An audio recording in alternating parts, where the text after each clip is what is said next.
Jennifer Snass. You're watching News 24 Live. I'm joined in studio by our resident doctor, Dr. Darren Green, and today he's answering your social media questions. Hello. Greetings.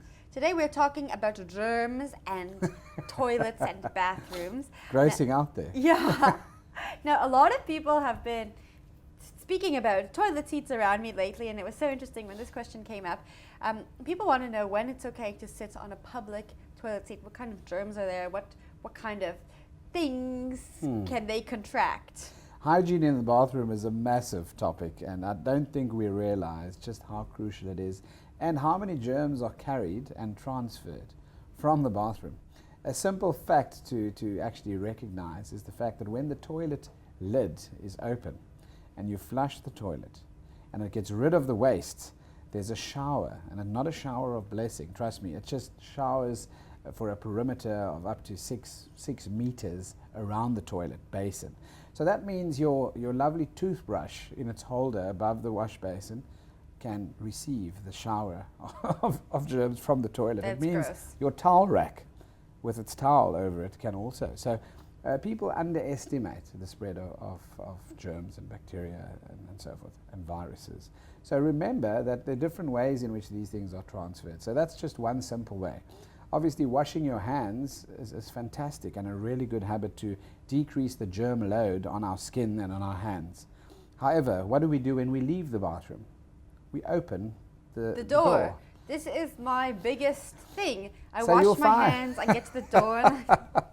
And then you find people, you know, that were there before you didn't wash their hands. And there you go, just, you know, adding to, in a lift, for example. Some common sites that we don't think of contracting germs besides the bathroom are things like ATM machines, computers. You know, when you go to the drive-through and order anything and you're keying in your PIN to pay with your credit card, you can imagine the risks are there. But you can't live your life in a bubble, obviously, so you need to lessen the load of having extra exposure to germs. What parents need to understand as well, that have children that love crawling on the ground and playing on the floor and so on, you can't protect them from everything in the environment, and it's not good to protect them. The germ hypothesis is something that a lot of people need to know about, and that is, if you don't allow your system or your immune system to be exposed to bugs, how do you expect it to develop a memory of launching an attack on invading organisms? These colds and flu viruses that we get, it's very good to be exposed to them so that you can develop immunity. It's like taking a photograph the first time you're exposed and storing it in a file, so that when it does occur at a later stage, you've been pre-warned and you already have a defense mechanism against it. And that's what parents also need to understand. So being a complete germaphobe and obsessively compulsive about you know, germ surfaces and so forth, obviously there's a downside to that too. But when it comes to public toilets, sure, it grosses many people out because you don't take the same care as the person before you. You need to be aware of the fact. So looking at a toilet seat, you can't look at a toilet seat and decide it's clean or not. I mean, we're speaking about a microfilm that sits on foreign surfaces.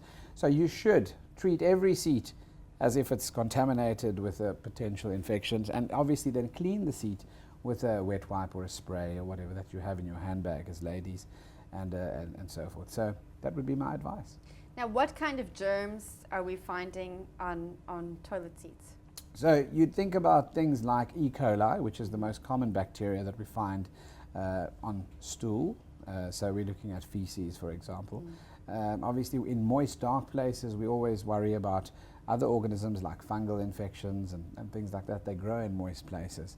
But we also need to consider the fact that when you don't wash your hands, you transfer those bugs to other surfaces that people are engaging with. And then what you do is you ingest them orally and so forth. And that can lead to systemic complications like diarrhea and so forth, where you have then a gut infection. So just bring along some wet wipes. Indeed, or some hand spray, some hand sanitizer, useful after leaving the bathroom as well. Thank you very much. Pleasure. Well, there you have it, how to take care in the bathroom. If you have any questions for Dr. Darren Green, let us know what those are in the comment section below, and we will see you next week.